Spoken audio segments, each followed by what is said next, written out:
بسم الله الرحمن الرحيم. يا أيها الذين آمنوا لا تسألوا عن أشياء إن تبد لكم تسؤكم وإن تسألوا عنها حين ينزل القرآن تبد لكم عفى الله عنها والله غفور حليم. قد سألها قوم من قبلكم ثم أصبحوا بها كافرين. ما جعل الله من بحيرة ولا سائبة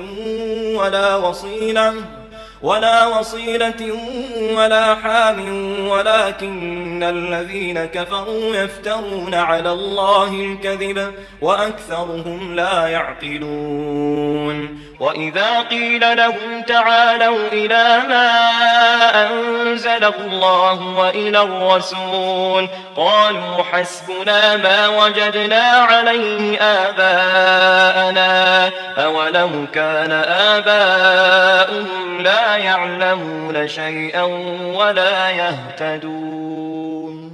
يا أيها الذين آمنوا عليكم أنفسكم لا يضركم من ضل إذا اهتديتم إلى الله مرجعكم جميعا فينبئكم بما كنتم تعملون. يا أيها الذين آمنوا شهادة بينكم إذا حضر أحدكم الموت حين الوصية اثنان ذوى عدل منكم أو آخران من غيركم إن أنتم ضربتم في الأرض فأصابتكم مصيبة الموت تحبسونهما من بعد الصلاة فيقسمان بالله إن ارتبتم لا نشتري به ثمنا ولو كان ذا قربى ولا نكتم شهادة الله إنا إذا لمن الآثمين. فإن عثر على أنهما استحقا إثما فآخران يقومان مقامهما من الذين استحق عليهم الأوليان فيقسمان بالله لشهادتنا أحق من شهادتهما وما اعتدينا إنا إذا لمن الظالمين. ذلك أدنى أن يأتوا بالشهادة على وجهها أو يخافوا أن ترد أيمان بعد أيمانهم واتقوا الله واسمعوا والله لا يهدي القوم الفاسقين. يوم يجمع الله الرسل فيقول ماذا أجبتم قالوا لا علم لنا إنك أنت علام الغيوب.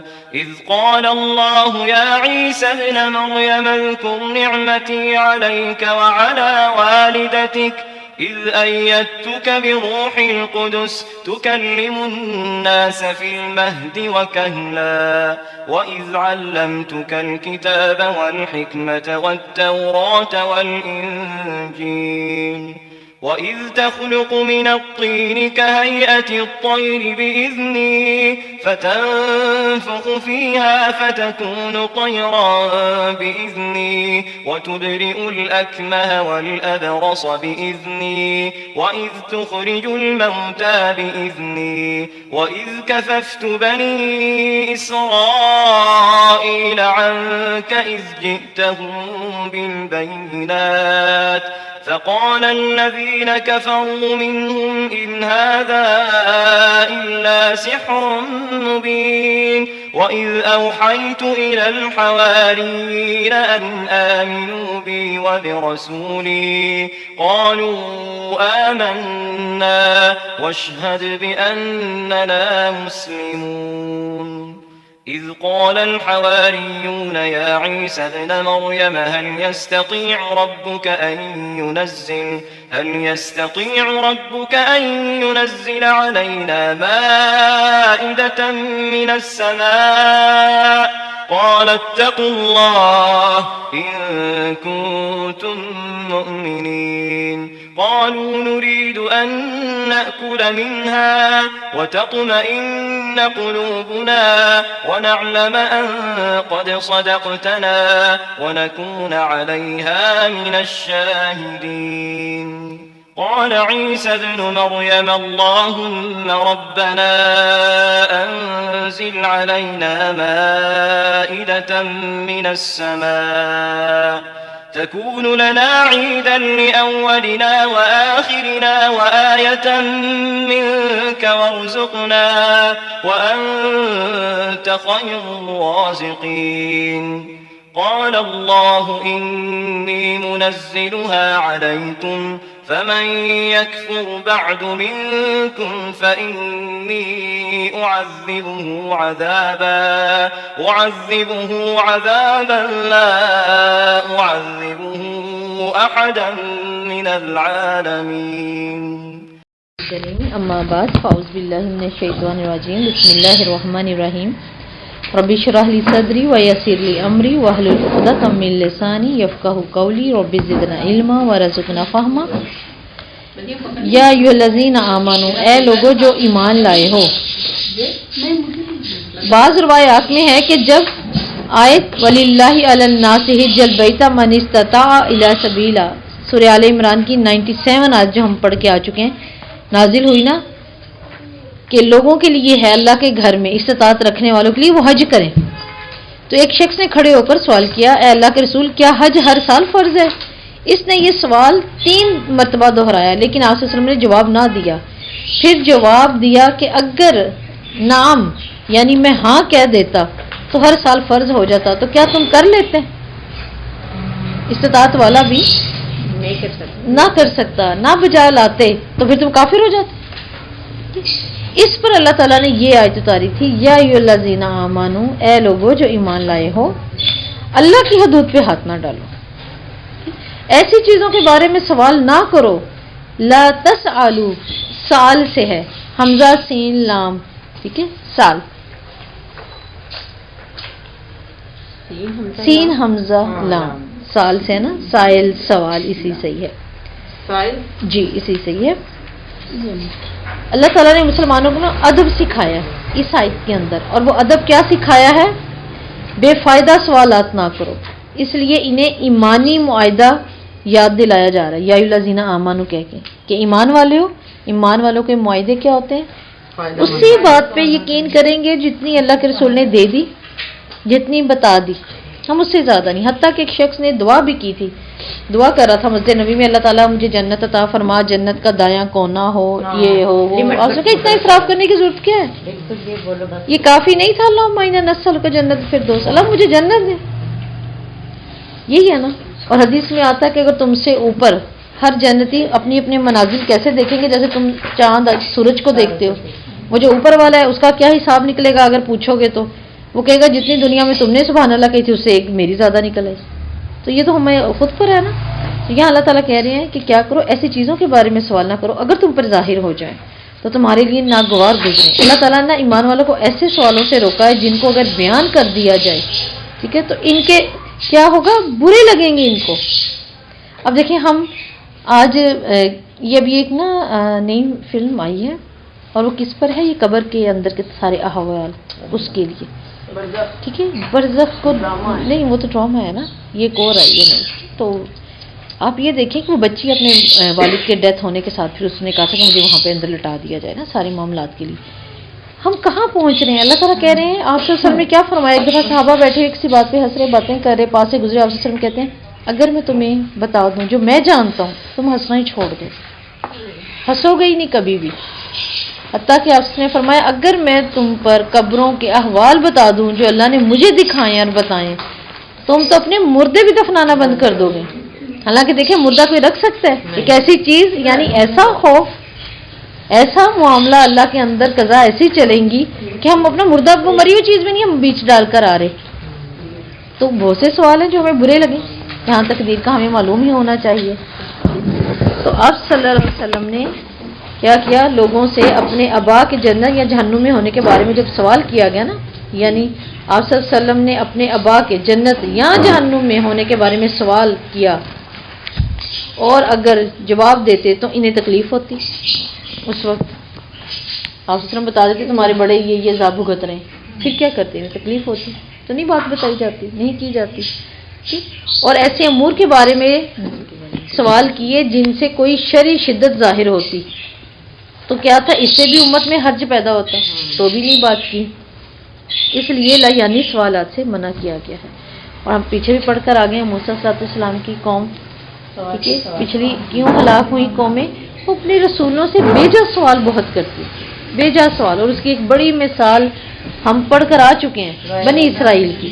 اچھا، زیادہ سوالات کرنے سے ہوتا کیا ہے، مشکلات، عمل کرنا مشکل ہو جاتا ہے. اب دیکھیں عمل کرنا مشکل ہو جائے، مشکل سے مشکل ہوتا جاتا ہے آپ کا معاملہ. اب اس میں ایک حدیث ہے جو کہ آپ صلی اللہ علیہ وسلم نے فرمایا، اللہ تعالیٰ نے کچھ فرائض تم پر عائد کیے ہیں، انہیں ضائع نہ کرو. اللہ تعالیٰ نے کچھ فرائض تم پر عائد کیے ہیں، انہیں ضائع نہ کرو، ٹھیک طرح سے بجا لاؤ. اور کچھ چیزیں حرام کی ہیں، ان کے پاس نہ بھٹکو. کچھ حدود مقرر کی ہیں، ان سے تجاوز نہ کرو. اور کچھ چیزوں کے متعلق خاموشی اختیار کی ہے بغیر اس کے کہ اس کو لاحق ہو، لہٰذا ان کو مت قریدو. ہم قریدنے پہ کھڑے ہو جاتے ہیں. اچھا، اگر یہ کہا گیا ہے کہ سنتا ہے مردہ، ٹھیک ہے، 40 جو ہے وہ قدم سنتا ہے، تو پھر بس سنتا ہے. اب اس کو یہ پکڑ لینا کہ سنتا ہی ہے، بس ہمیں تو بتایا کہ 40 قدم تک سنتا ہے. اب ہر مردہ سن رہا تو ہر کوئی پھر جا کے قبروں پہ نہ بیٹھ جائے، اپنے مسائل حل نہ کروانے لگ جائے اپنے گئے ہوں سے. شوہر بیچارہ فوت ہو جائے تو کیا کرے، پھر قبر پہ جائیں پینشن لینے سے. سنتا ہے تو پھر کرے گا کیا، کیا کر لے گا، کچھ کر تو نہیں سکتا نا. اگر کوئی کچھ کر سکتا ہو تو وہ کیا کر سکتا ہے، اگر سن بھی رہا ہے تو لہٰذا بہت سے ایسے سوال جن پر شریعت نے خاموشی اختیار کی ہے، وہاں خاموشی ہی بہتر ہے، وہاں خاموشی ہی بہتر ہے. پھر ابو ہریرہ کہتے ہیں کہ آپ صلی اللہ علیہ وسلم نے فرمایا، جب تک میں تم سے یکسو رہوں تم بھی مجھے چھوڑ دو. اس کا مطلب کیا تھا، سوالات نہ زیادہ کیا کرو. صحابہ کو تربیت کی جا رہی ہے، کیونکہ تم سے پہلے کی امتیں اپنے غیر ضروری سوالوں اور انبیاء کے سامنے اختلاف کی وجہ سے خود ہی تباہ ہوئی. دیکھیں وہ معجزے طلب کرتے تھے، بے جا سوال کرتے تھے، انبیاء کو پریشان کرتے تھے. ایمان نہ لانے کی بات تھی، ورنہ جنہوں نے ایمان لانا تھا اللہ تعالیٰ کہتے ہیں میں نے دیکھنا تھا کون ایڑیاں پھرتا ہے، اور جو نہیں پھرے وہ کھڑے ہو کے اب ان کو کیا ہو گیا، انہوں نے تو ادھر کو مڑ گئے. اور جنہوں نے موڑی انہوں نے کہا رسول مڑا تو ہم بھی مڑ گئے. پھر بس میں تمہیں کسی چیز سے روکوں تم رک جاؤ، میں جب تمہیں کسی چیز کے بات کا حکم دوں تو تم اسے بجا لاؤ جس تک تم میں طاقت ہو، جتنا کر سکو امکان کرو. اب یہ حدیث سے ہمیں ایک چیز معلوم ہو رہی ہے کہ دین کس قدر آسان ہے کہ جتنا کہا ہے اتنا کر لو. اب ہم طاقت، سب سے بڑی بات جس کے پاس جتنی طاقت ہے، ابھی جیسے ہم بات کر رہے تھے، اب کیا کریں ان روزوں کا، اب طاقتیں تو جا رہی ہیں ان اولادوں کو بڑا کرنے میں، تو اللہ نے آسانی رکھی، جتنی طاقت ہے لگتا ہے بیچ رکھتے جائیں. ٹھنڈے موسم آئے رکھیں، جس دن اللہ نے بہتری دی ہے رکھ لیں. نہیں رکھ سکتے تو مسکین کو کھانا دینے کے بعد آپ کیا کریں، اللہ پہ چھوڑ دیں، آسانی اختیار کریں. اگر تم ان کے بارے میں سوال کرو جب قرآن نازل کیا جا رہا ہو تو وہ تمہارے لیے ظاہر کر دی جائیں گی. اب اس کا کیا مطلب ہے، اس کا مطلب یہ اگر سوال کے ساتھ ان چیزوں کا تعلق نہ ہو تو سوال پسندیدہ لگے گا. قرآن جب نازل ہو رہا ہے وہ اس سے ریلیٹڈ نہیں، جیسے میں آپ سے کہتی ہوں نا آیت سے ریلیٹڈ سوال پوچھیں، وہ بات کہیں اور جائے گی، بڑھے گی، ناگواری، ہمارا اصل مقصد بھی ہٹ جائے گا. تو لہٰذا اللہ تعالیٰ کہہ رہے ہیں یعنی ایسے وقت پر سوال کرنا جبکہ وحی کا نزول ہے، وحی کے نزول کا امکان ہے، کسی ایسی چیز کو ظاہر کرنے کا سبب بن سکتا ہے جس کے بارے میں وحی خاموش ہے. تو کیا کرو، اس چیز کے بارے میں اللہ خاموش ہے، تم بھی خاموشی اختیار رکھو. اللہ تعالیٰ نے اس چیز کو نہیں واضح کیا. تو یہاں سے دیکھیں ہمیں ایک چیز معلوم ہو رہی ہے اس آیت کے اندر، قرآن نے سوال کرنے کے آداب کیا بتائے ہیں. ایک تو یہ بتایا کہ شریعت کی تفصیلات نہ پوچھی جائے، شریعت کی تفصیلات. اب اس میں وہ نہیں ہے کہ ہم اپنے اصل سے بھی رکیں، اصل تو سیکھنا ہے نا. ہم پڑھ کے آ چکے ہیں جو ہمیں سمجھ آ گئی ہے کہ غیر ضروری سوال. دوسرا غیبی امور کو غیب ہی رہنے دیا جائے. ٹھیک ہے، شریعت نے جن سوالوں کو کرنے سے روکا یا سوالوں کے جو آداب بتائے ہیں ہمیں، ان میں کیا ہے کہ غیبی امور کو غیب ہی رہنے دیا جائے. جی، جس قدر علیم خبیر اللہ ہے نا، اس بات کو اللہ تک ہی رہنے دیں. اور کیا ہے، فرضی مسائل نہ پوچھے جائیں. اب یہ فرضی وہ فرضی نہیں ہے جو ہمیں جن کی ضرورت ہے. جی، فرضی مسائل نہ پوچھے جائیں، لیکن ان میں یہ نہیں جو ہمارے اپنے فرائض ہیں، ٹھیک ہے، جو ہماری روزمرہ کی یہ غیر ضروری. ٹھیک ہے، بتاتے ہیں غیر ضروری سوالات سے حدود و قیود کو نہ بڑھایا جائے. نئی نئی باتیں دریافت کر کے اپنے اوپر مزید مشکلات نہ ڈالی جائیں. جیسے آپ صلی اللہ علیہ وسلم کی حدیث ہے، من حسن الاسلام المرأة ترکتا لا یانیہ، آدمی کے حسن اسلام کی خوبی یہ ہے. حدیث میں کیا آتا ہے؟ انسان کے حسن اسلام کی خوبی یہ ہے کہ وہ لا یعنی چیزوں کو چھوڑ دے. آدمی کے حسن اسلام کی خوبی یہ ہے کہ لا یعنی چیزوں کو چھوڑ دے. دوسرا دیکھیں کہ اگر ہم دیکھیں صحابہ کرام نے اس آیت پر کیسے عمل کیا تھا، تو سیدنا عمر حقیقی واقعی کے بغیر سوال کرنے والے پر لعنت بھیجتے تھے. اگر کوئی یوں ہی سوال کر دے نا اور کہتے کہ اس کے پیچھے بات کیا ہے، حقیقت کیا ہے، اوکے پتہ نہیں، اگر تم نے سوال کیوں کیا، اٹھ جاؤ مجھ سے نہ بات کرو. حضرت عمر. ٹھیک ہے، اسی طرح زید بن ثابت انصاری سے جب کوئی مسئلہ پوچھا جاتا تو وہ پہلے دریافت کرتے کیا ایسا واقعہ ہو چکا. ٹھیک ہے، اگر ہو چکا ہوتا تو اپنے علم کے مطابق بات کرنے، ورنہ کیا کہتے اس کو چھوڑ دو، اس واقعے کو چھوڑ دو. بعض اوقات ہوتا نا بات کہیں اور کی ہے، دو لوگوں کی، ہم تیسرے، مجھے بھی بتاؤ نا، خود ہی مشورہ، چاہے نہ اس نے ماننی ہو نہ اس نے ماننی ہو، اپنا وقت ضائع کر دیا بیچ میں، واقعے کا بھی نہیں پتا، اینڈ پہ اچھا چلو چھوڑو، یہ بات تھی نہیں. پھر دیکھیں ابن عباس اس موقف میں کیا کہتے ہیں اس آیت کے. وہ کہتے تھے کہ میں نے اصحاب رسول سے زیادہ اچھے لوگ نہیں دیکھے کوئی. اصحاب رسول اس سے اچھے تو میں نے کوئی لوگ دیکھے بھی نہیں ہیں. انہوں نے آپ صلی اللہ علیہ وسلم کے وصال تک صرف 31 مسئلے پوچھے، اور یہ قرآن مجید میں موجود ہیں. آپ دیکھیں ان کے غیر ضروری سوال ہی نہیں تھے. آج ہمارا اتنا سوال ہے، اتنا سوال ہے. آپ دیکھیں جس نے عمل نہیں کرنا اس کے پاس تو بہت سوال ہے، اس کے پاس بہت سوال ہے، اور دلیلیں بھی ہیں، حجتیں بھی کھڑی ہوئی ہیں. یہی تو وجہ ہے نا، پھر اختلافات بڑھ جاتے ہیں. ٹھیک ہے، کل آپ نے سوال پوچھا تھا اختلافات کیوں بڑھتے ہیں اگر اللہ نے فیصلہ کرنا ہے. آپ نے پوچھا تھا مونا باجی اختلافات کے بارے میں، تو اختلافات اس طرح بڑھتے ہیں نا کہ شرعی حکم اتر چکا ہے. اگر ایک حکم اتر چکا ہے، ہم کہتے ہیں روحیں واپس نہیں آتی، چلے مثال کے طور پہ روحیں واپس نہیں آتی، اور حقیقت ہے اگر کوئی روح واپس آ سکتی تو کیوں اللہ تعالیٰ عیسیٰ سے کہہ رہے ہیں عیسیٰ مجھے بتاؤ کیا تم نے اور تمہاری ماں نے کہا تھا کہ ہمیں پوجنا؟ وہ کیا کہیں گے اللہ تعالیٰ جب تک میں ان کے درمیان موجود تھا میں نے ایسا نہیں کہا، بعد میں تو جانتا ہے کہ تیرے بندے چاہے تو انہیں عذاب دے چاہے تو ان پہ رحم فرما. اب کیا عیسیٰ صلی اللہ علیہ وسلم آ نہیں سکتے اپنی امت کے اس معاملے کو صحیح کرنے کے لیے؟ آ سکتے؟ نہیں آ سکتے. کوئی روح آئے گی نہیں واپس. آج اس امت کے جو حالات ہو رہے ہیں آپ صلی اللہ علیہ وسلم واپس آ سکتے ہیں؟ نہیں آ سکتے. شہید اس کو مردہ نہ کہو، شہید واپس آ گیا تو اس کی بیوہ نکاح کیسے کرے گی بیچاری؟ حالانکہ اس کو مردہ نہ کہو، اس کی بیوہ نے بھی نکاح کرنا ہے. وہ وہاں سے نہیں کوئی آ سکتا، لیکن حدیث کے صاف الفاظ ہیں، اور وہ کیا ہے آپ نے فرمایا جب کوئی نیک انسان مرتا ہے اور جب وہ علیین تک لے کے جایا جاتا ہے اپنے نامہ مال سمیت اوپر چلا جاتا ہے، اس کا وہاں رکھا جاتا ہے، جب یہ نیچے سے پاس ہوتا ہے تبھی یہ اوپر گیا ہے نا. پھر کیا ہے اس وقت اس کو ساری روحیں ملتی ہیں، ساری روحیں ملتی ہیں، حتیٰ کہ صحیح حدیث میں آتا ہے ساری روحیں ملتی ہیں اور اس سے سب مل کے پوچھتی ہیں اچھا وہ فلاں فلاں. اس وقت اللہ تعالیٰ نے اتنا شعور دیا ہوا ہے کہ وہ ہر رشتے کے بارے میں پوچھ رہی ہیں. اور جب آپ سے نے فرمایا وہ کہتا ہے وہ تو میرے سے پہلے کا آ چکا ہے، تو وہ سب اداس ہو جاتی ہیں. کیوں؟ اس کا مطلب پھر وہ سجین میں چلا گیا ہے، یعنی وہ یہاں تو آیا نہیں پھر، اور تم سے پہلے کا آ چکا ہے، تو وہ دکھی ہو جاتی ہیں. لیکن پھر اس کو دیکھ کے خوش ہوتی ہیں. کیوں خوش ہوتی ہیں؟ کہ چلو تم اس دکھ سے نکل آئے. ان کے لیے دنیا اتنی ہے دکھ بھری ہوئی ناپسندیدہ چیز ہے. یہاں تک ٹھیک ہے نا بات، اب ہم کہیں گے وہاں تک آ رہی ہیں یہاں کیوں نہیں آتی؟ یہاں کیوں نہیں پہنچ رہی؟ اگر اختلافات، نہیں میری بات سنیں، اگر وہ قبروں میں سنتی تھی تو پھر ان کو اختلافات آپ دیکھیں. اگر ہم اس اختلاف پہ، اب آپ کو واضح ہو گئی قرآن سے اتنی باتیں، پھر بھی دلیلیں دینے والے دیں گے کہ وہ آتی ہیں، چاہے وہ 40 دن بعد آتی ہیں، چاہے جمعرات کو، چاہے پیر کو، جب بھی آتی ہیں. اب اختلاف ہے، اللہ تعالیٰ کہتے ہیں میں اس دن اختلاف دور کر دوں گا بتا کے کہ یہ سچ تھا. علم یاتکم نذیرہ، کوئی آیا ہی نہیں تھا ڈرانے والا، کہتے ہیں آیا تھا ہم نے نہیں سمجھا. اختلاف تو کوئی بنتا ہی نہیں ہے، اختلاف تو کوئی بھی نہیں بنتا، یہ خود سے شعور اندر ڈال دیا اللہ نے. پھر بھی اختلافات چل رہے ہیں، ٹھیک ہے، اور اختلافات چلتے رہیں گے قیامت تک. یہ آ رہا ہے، اللہ ہی فیصلے کر دے گا اس کے درمیان، ٹھیک ہے.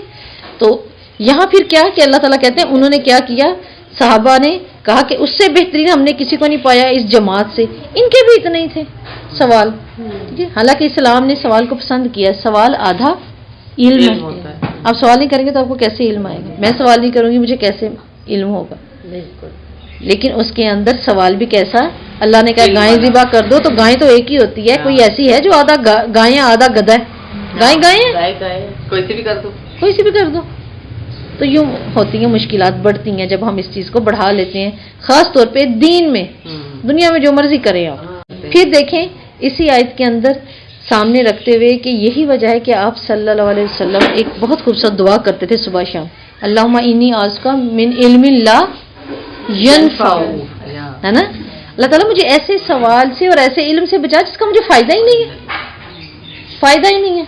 گائے والوں نے کہاں تک ہمارے آدھا سپارہ کر دیا، پیجز بھر دیے، کون سی کیسی کس کی، ہے نا، کتنا کر دیا. کوئی فائدہ اینڈ پہ ہوا نہیں، نقصان ہوا. جس لڑکے کے پاس سے ملی اتنی مشکل سے، اس نے کہا اس کی کھال بھر کے شرفیہ لوں گا سونے چاندی، دینی پڑی. پہلے اٹھا لاتے نا گھر کی گائیں ذبح کر دیتے، آگے کر کے مشکلات بڑھ گئیں. تو اس لیے آپ صبح شام یہ دعا ضرور کیا کریں، اللہم انی اعوذ بک من علم لا ینفع ومن قلب لا یخشع ومن نفس لا تشبع، ٹھیک ہے، ومن دعوت لا یستجاب لها. اللہ تعالیٰ میں ایسے علم سے پناہ مانگتا ہوں جو مجھے فائدہ نہ دے، ایسے دل سے پناہ مانگتا ہوں جو ڈرے ہی نہ، ایسے نفس سے پناہ مانگتا ہوں جو سیر ہی نہ ہو، اور ایسی دعا سے بھی پناہ مانگتے جو قبول ہی نہ ہو. کی پیاری دعا ہے نا آپ صلی اللہ علیہ وسلم کی، آپ کی پیارے رسول کی پیاری دعا میں ہوگی، اور دعا کیجیے میں بھی ہوگی، گروپ میں بھی انشاءاللہ بھیجتی ہوں. اللہ تعالیٰ کہتے ہیں عفا اللہ عنہا، اللہ تعالیٰ نے ان سے درگزر فرما دیا. اللہ اپنے بندوں سے درگزر کرتے ہوئے نا خاموشی اختیار کرتے ہیں. یہ 8 نمبر کی دعا لکھی ہوئی ہے اس بارے میں، وہ ہمارے پاس، آپ لوگوں کے پاس، ہاں اس میں ہے الحمدللہ، یہ آپ نے یاد کرنی ہے، ٹھیک ہے. اب اللہ تعالیٰ کہتے ہیں کہ اللہ درگزر کرتا ہے. اللہ کیسے درگزر کرتے ہیں؟ اللہ بھی تو خاموشی اختیار کرتے ہیں ہم پہ. بنی اسرائیل کے ہر گناہ صبح کے وقت ان کے دروازے پہ لکھا ہوا ہوتا تھا، صبح ان کے دروازے پہ لکھا ہوتا تھا. اب سے فرمایا جو اس نے گناہ کر دیا رات کو، اس کے صبح دروازے پہ ہوتا تھا.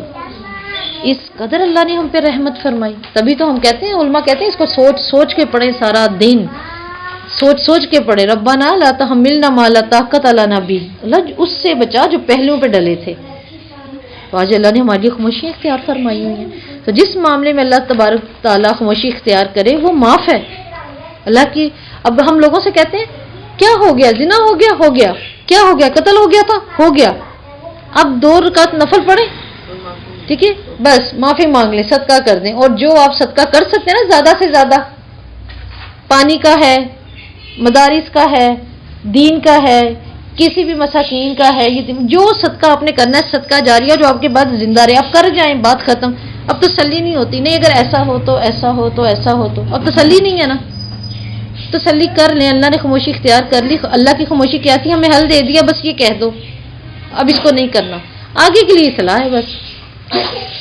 اف اللہ عنہا واللہ غفور حلیم، اللہ تعالیٰ گناہوں کو معاف کرنے والا ہے، وہ بخشش قبول کرنے والا ہے. کیا اللہ تعالیٰ انسان کو دیکھیں پاک کر دیتے ہیں.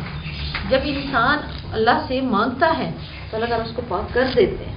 اللہ توبہ قبول کرتے ہیں. اللہ بار بار ہمیں قرآن پورا پکارتا ہے، اللہ غفور رحیم ہے. اعوذ باللہ من الشیطان الرجیم، آیت نمبر 102.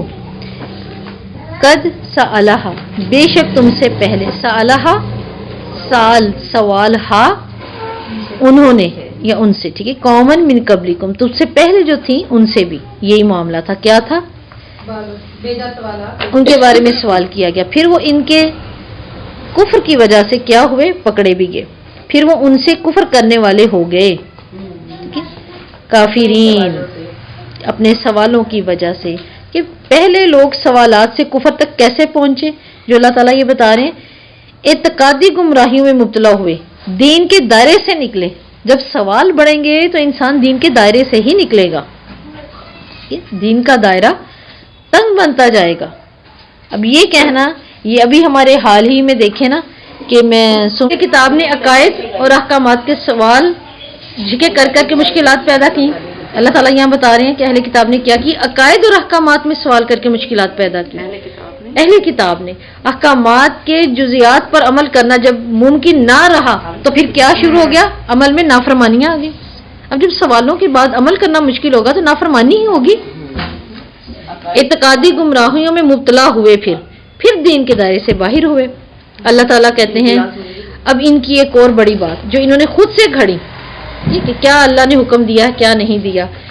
ما جعل اللہ, اللہ تعالیٰ نے نہ کوئی بحیرہ 103, اللہ تعالیٰ نے نہ کوئی بحیرہ, بحیرتن کان پھٹی اونٹنی, نہ ہی بحیرہ, نہ ہی صائبہ, نہ ہی وسیلہ اور نہ ہی حام مقرر کیا ہے, بلکہ جن لوگوں نے کفر کیا وہ اللہ پر جھوٹ باندھتے ہیں, ان میں سے اکثر عقل نہیں رکھتے.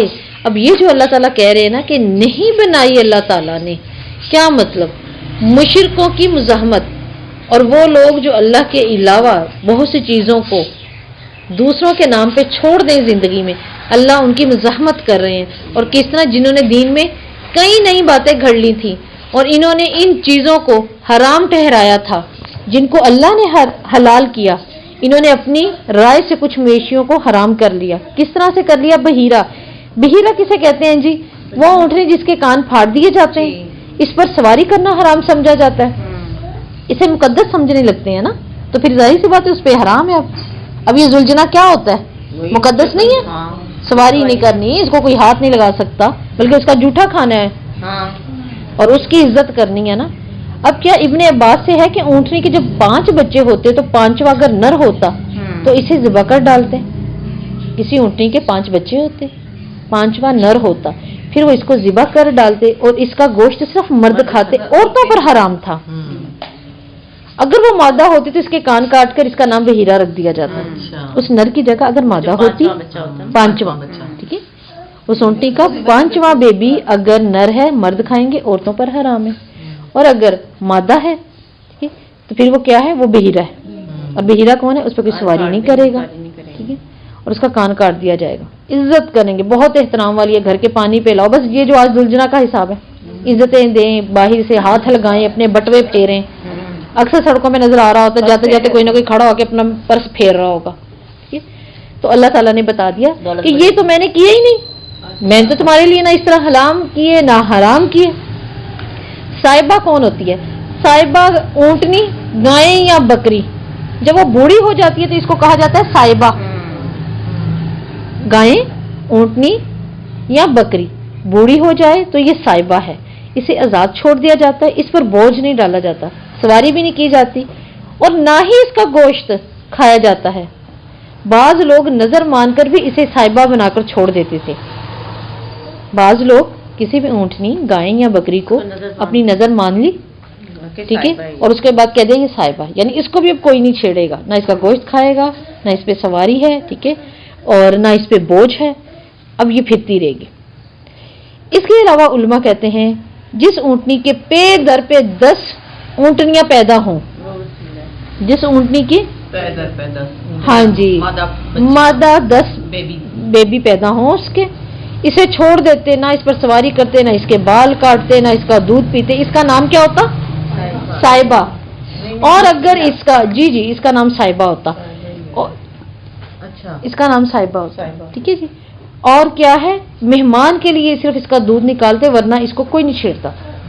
یہ بھی صائبہ ہے. 10 مادہ بچے جی, صائبہ جس کے 10 مادہ بچے پیدا ہوئے ہیں, اس کے بال بھی نہیں کاٹنے, اب اس کو جو ہے وہ چھیڑنا نہیں ہے، بوجھ نہیں ڈالنا، اس کا دودھ بھی نہیں لینا، بس ٹھیک ہے اس کے بچوں نے پی لیا، اگر لینا ہے تو صرف مہمان کے لیے اس کی عزت ہے، اس کے علاوہ نہیں ہے۔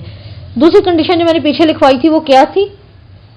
اپنی نظر مان لینی ہے اور اس کا نام صاحبہ، اس کو چھوڑ دینا ہے۔ اور اس کے علاوہ کیا تھی؟ جو بوڑھی ہو جائے اس کو چھوڑ دیا، یہ صاحبہ ہے۔ ٹھیک جی، اب ہوگی وسیلہ۔ وسیلہ کون ہے؟ ایسی بکری کو کہتے ہیں جس کا پہلا بچہ مادہ اور دوسری بار بھی مادہ ہو، یعنی دونوں کے درمیان کیا ہے؟ کوئی بھی اور بچہ نہیں ہوا، نہ نر نہ مادہ۔ پہلی بھی بیبی گرل تھی، دوسری بیبی گرل ہے، درمیان میں کوئی نہیں ہے، دو مادہ ہوئی ہیں اوپر نیچے۔ اور وسیلہ ایسی اونٹنی کو بھی وہ جو بتوں کے نام پر ذبح کرتے تھے اس کا نام بھی وسیلہ رکھا جاتا تھا۔ ایک تو بکری ہے، بکری کون سی ہے؟ جس کے دو مادہ ہی پیدا ہوئے، درمیان میں کوئی بچہ نہیں ہے، اس کا نام ہے وسیلہ۔ اگر اس سے بڑے جانور میں آ جائیں تو وہ جانور جو مخصوص اونٹ یا اونٹنی ذبح کی جاتی تھی بتوں کے نام پر، وہ وسیلہ۔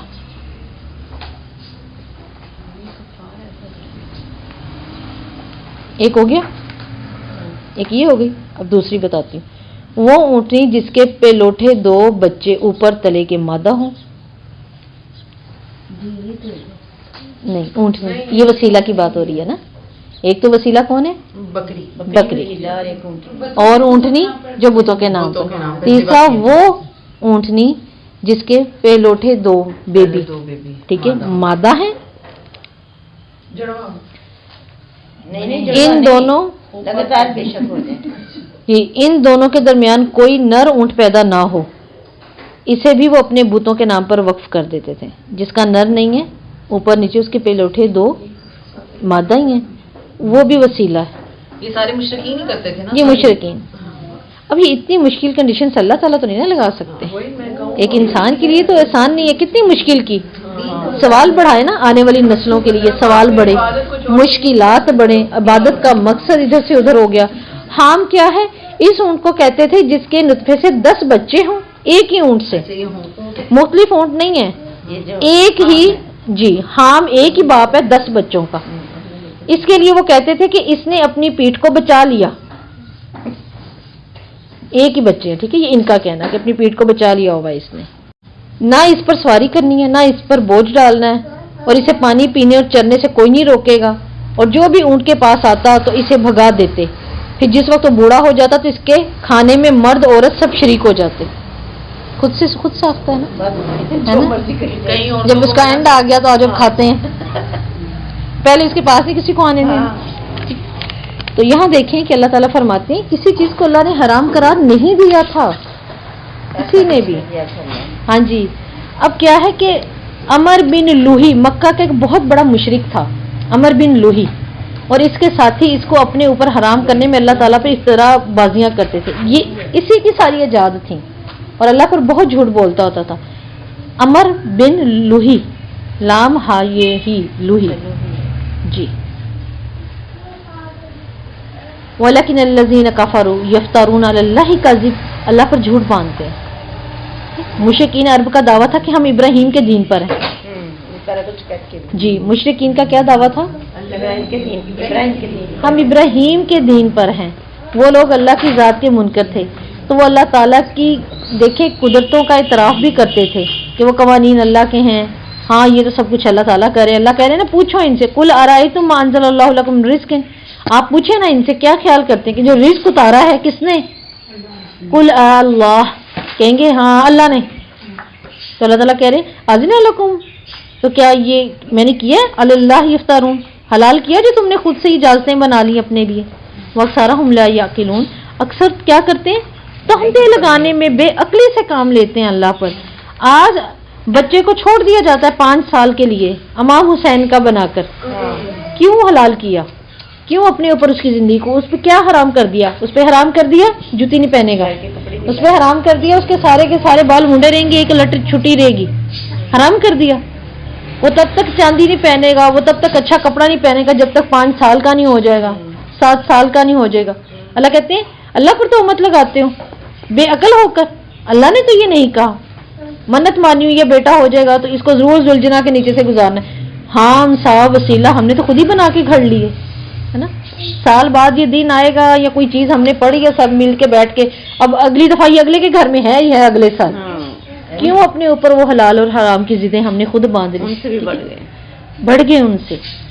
تو اللہ تعالیٰ یہاں یہی بتا رہے ہیں اکثرہم لا یعقلون، اکثر نہیں اس چیز کو جانتے، سب نہیں، ماننے والے بھی ہیں، یقین رکھنے والے بھی ہیں، بدلنے والے بھی ہیں. اللہ کہہ رہے ہیں اکثر نہیں جانتے. عقل مند ہوتے تو کیا یہ اللہ پر تہمت لگاتے، یہ شریعت کو اس طرح سے بدنما کر دیتے؟ اکثر ان میں سے نہیں عقل رکھتے. اگر آپ کسی کو سمجھا لیں، جتنی دلیلیں دینی ہے دے لیں، کچھ نہیں مانیں گے، مانیں گے نہیں. آپ کیا کر لیں گے؟ آپ ہٹ ہی جائیں گے نا. تو اللہ کہہ رہے ہیں اکثر نہیں مانتے. وَإِذَا قِيلَ لَهُمْ تَعَالُوا إِلَىٰ مَا أَنزَلَ اللَّهُ، اور جب ان سے کہا جاتا ہے کہ جو اللہ تعالیٰ نے اتارا ہے اس کی طرف آؤ نا، اور رسول کی طرف آؤ. اگر تم اس چیز کے دعوے دار تھے اس وقت اہل عرب مشرکین کہ ہم صرف ملت ابراہیم پر ہے، ابراہیم کی ملت کو ماننے والے ہیں، تو اللہ تعالیٰ کہتے ہیں ابراہیم سے تو کوئی تہمت نہیں مجھ پر لگائی، اسے تو وفا کر کے دکھائی. اللہ کہتے ہیں پھر آؤ جو رسولوں کی طرف میں نے نازل کیا اور اپنے رسول کی طرف، ہمیں وہی کافی ہے جس پر ہم نے اپنے آباء و اجداد کو پا دیا، اور اگرچہ ان کے آباء و اجداد کچھ جانتے ہی نہ ہو. اللہ کہہ رہے ہیں وہ ہدایت پہ ہی نہیں ہے. آج آپ نے سب سے پہلے تو یہ دیکھنا ہے کہ کیا ہمارے دین میں جو ہمارے دین کی دعوت ہے کیا یہی ہمارے آباء و اجداد کی دعوت ہے؟ اگر آپ صلی اللہ علیہ وسلم کی دعوت، کیونکہ اللہ تعالیٰ کہہ رہے ہیں جب ان سے کہا جاتا ہے آؤ جو اللہ نے اتارا، کیا اتارا؟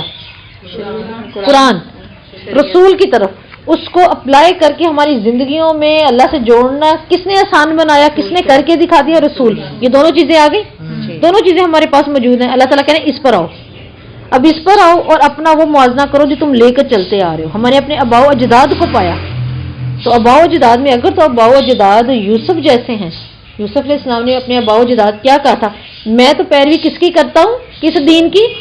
جس پر میرے آباء و اجداد ابراہیم، اسحاق اور یعقوب تھے. دیکھیں اگر تو ہمارے آباء و اجداد اسی قرآن اور رسول کے پیرو تھے تو پھر تو ضرور کریں، پھر تو ضرور کرنا ہے. اور اگر نہیں تھے تو پھر شریعت وہی ہے جو اللہ کی ہے، کرنا وہی ہوگا. اگر کرنا ہی ہوتا تو آپ نے فرمایا وہ ہم میں سے نہیں ہے جو ہمارے بڑوں کی عزت نہ کرے، تو پھر کیوں نہیں آپ وسلم نے اپنے بڑوں کی مانی؟ مان لی ہوتی ہے نا، نہیں مانی. وہ کیا کہتے تھے کہ بتیجے تیری ہر چیز ٹھیک ہے، تم کہتے ہو نا اتنوں کو چھوڑ کے ایک اللہ کی طرف، یہ کیوں 4 مسلے بچھے ہوئے ہیں کعبے کے ارد گرد، یہ تم کیوں منع کرتے ہو ہمیں؟ یہ کیوں 4 بت رکھے ہوئے، کیوں 4 مسلے بچھے ہوئے، کیا وجہ ہے؟ نہیں، آپ کو تو بہت پہلے تو مسلے بھی بچھے ہوئے تھے نا، حنبلی، حنفی، شافی، یہ بہت پہلے تو یہ کچھ بھی تھا. ٹھیک ہے، اب کیا ہے کہ وہ نہیں ہے، اب تو نہیں ہے. بہرحال کافی حد تک اللہ تعالیٰ نے پاک کر دیا معاملہ. اور دیکھا بھی جائے تو اگر ان کا بھی فالو کرنا ہے تو ان کی بھی تعلیمات رسول سے لیے نا، انہوں نے تو کوئی خیانت ہی نہیں کی. ان سب کے سب نے بہترین طریقے سے گزرے ہیں. امام شافی ان کے امام بن حنبل ہیں، ٹھیک ہے، حنبل کے اوپر جو ہے وہ نافع ہیں، نافع کے اوپر جو ہے وہ عبداللہ بن عمر رضی اللہ ہے، عبداللہ بن عمر کے اوپر محمد صلی اللہ علیہ وسلم ہے. صغیر صحابہ میں سے یہ تو اتنی زبردست اپنی تعلیم پہ آ رہے ہیں.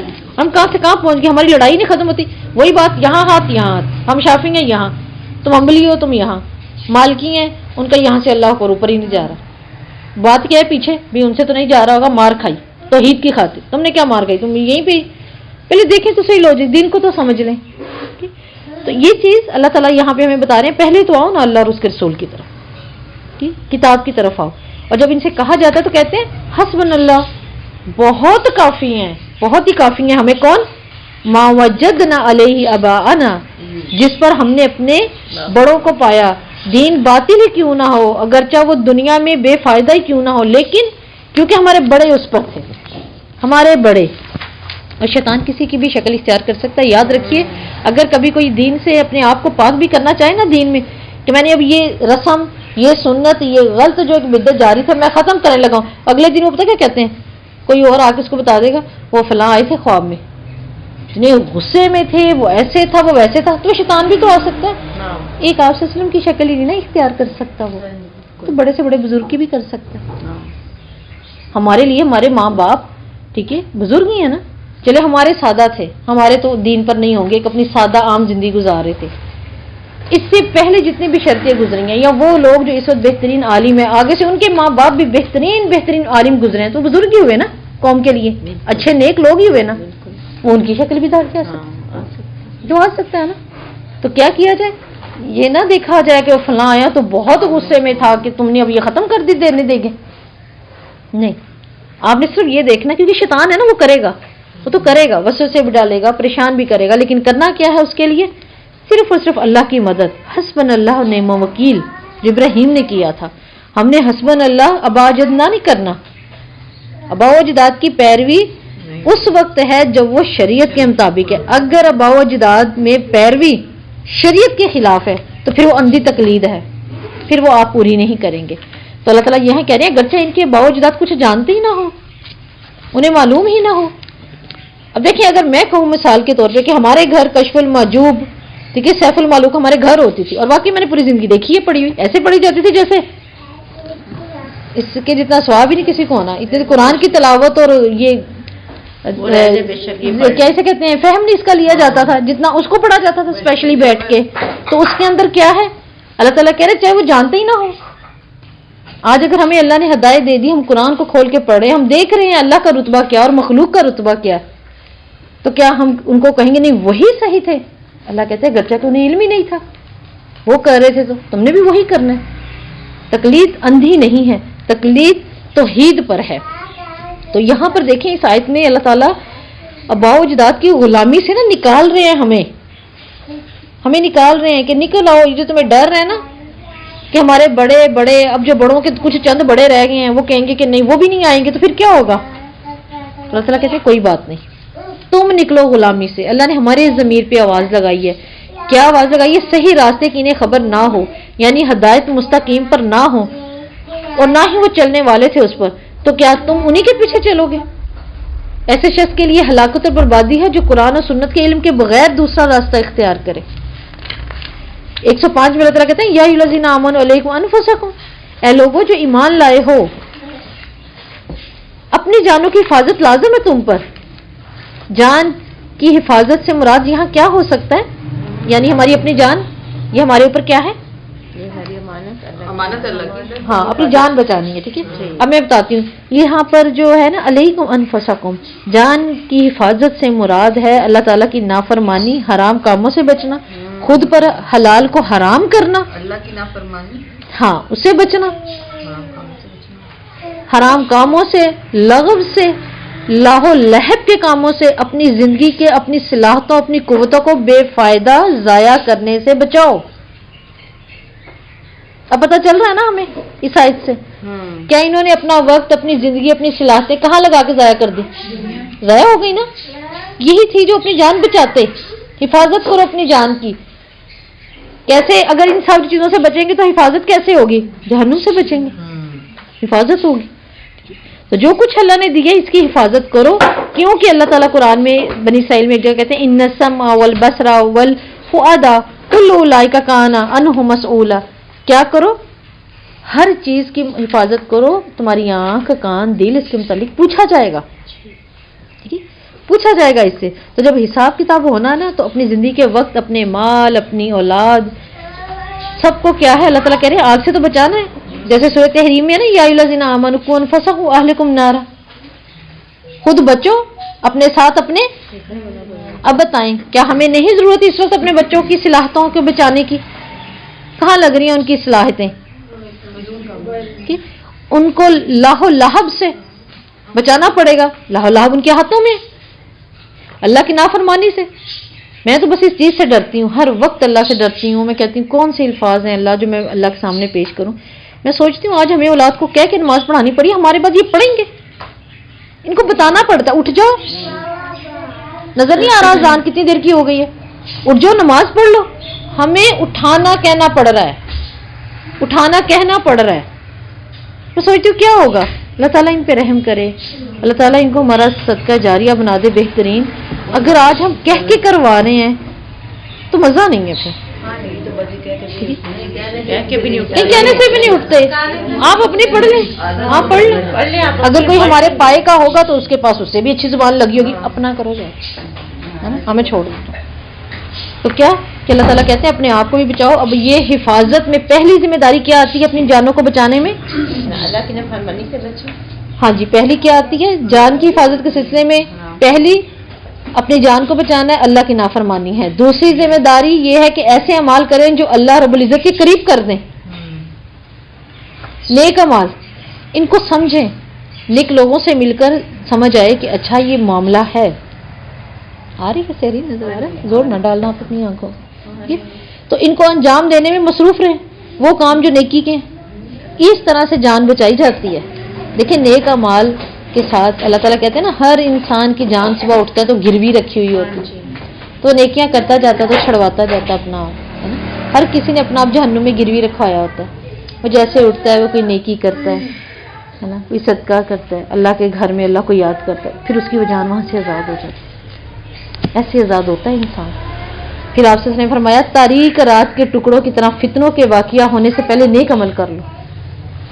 تاریک رات، ہمیں جو سموگی پاگل کیے جا رہی ہے، یہ تاریک راتیں نہیں. دیکھا نا آج وہ آپ نے پڑھا ناسا نے جو دی ہے رپورٹ، امریکہ ناسا خلا کمپنی نے وہ جو رپورٹ دی ہے، انہوں نے پکچر بھی ساتھ دے دی ہے نا.